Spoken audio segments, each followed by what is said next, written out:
Today on MH News, we're marketing music. Intro's up.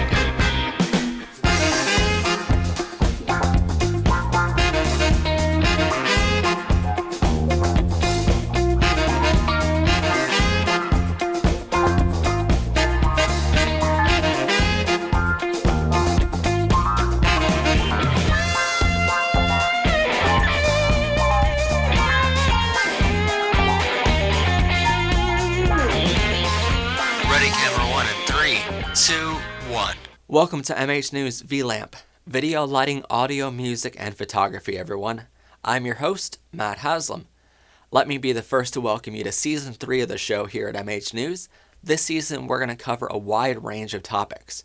Now, last season we ended unexpectedly because doing 2 to 5 episodes a week was a little too time-consuming for us, and we got kind of busy, so we decided to end the show rather than have both our client work and this show suffer.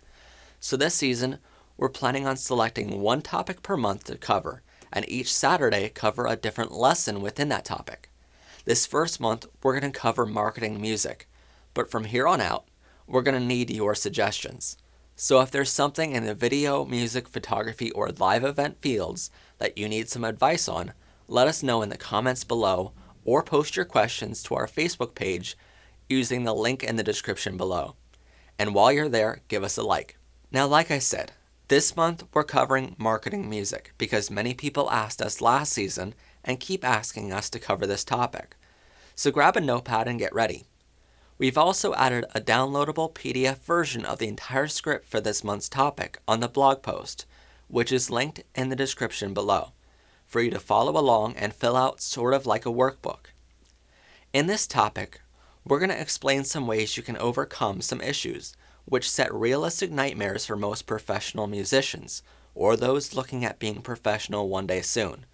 We'll also discover some ways to help you get your music heard by those that actually matter, find your audience in an oversaturated market, and we'll explain how to do it all for little to nothing in cost.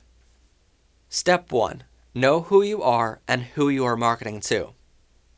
Before you do anything to go out there and market yourself, you first have to know two things: who you are marketing and who you are marketing to.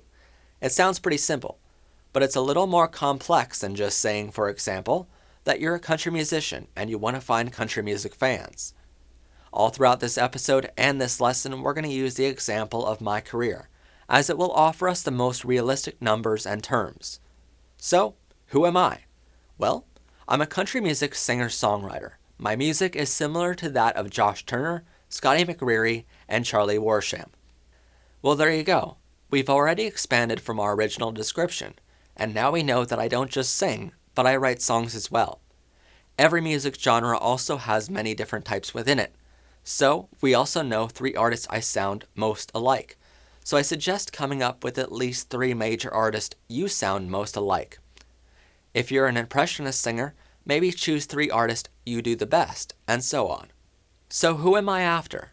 Well, I want my audience to be 50% men and 50% women, between the ages of 10 and 25, whose parents' average household income is between $35,000 and $60,000 per year. Now you may think that is very specific, but that's what you need to do. Narrow down who you're marketing to, because you can't market to everyone everywhere, unless you have Walmart-type marketing budgets, which none of us do. So what does this tell us? 1, it tells us I want a younger audience, because my songwriting has a lot to do with falling in and out of love.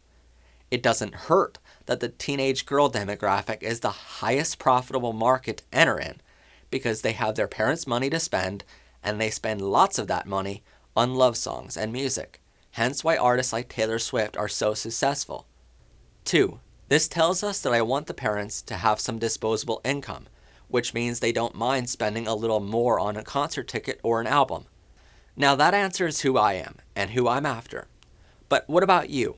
Take a minute to write down who you are in a 1-sentence description, complete with 3 artists you sound most alike, and who you want your audience to be, including their average household income and maybe some other demographic facts about them, such as their age, their gender, and maybe as far as their religious beliefs, if you play mostly religious music. You can also use the workbook attached to this blog post to help you. Now that we know who you are and what audience you are after most, you can design all of your advertising and even your show around this information. It's important to remember if something doesn't fit this description or doesn't appeal to that target audience, it should never, ever be published.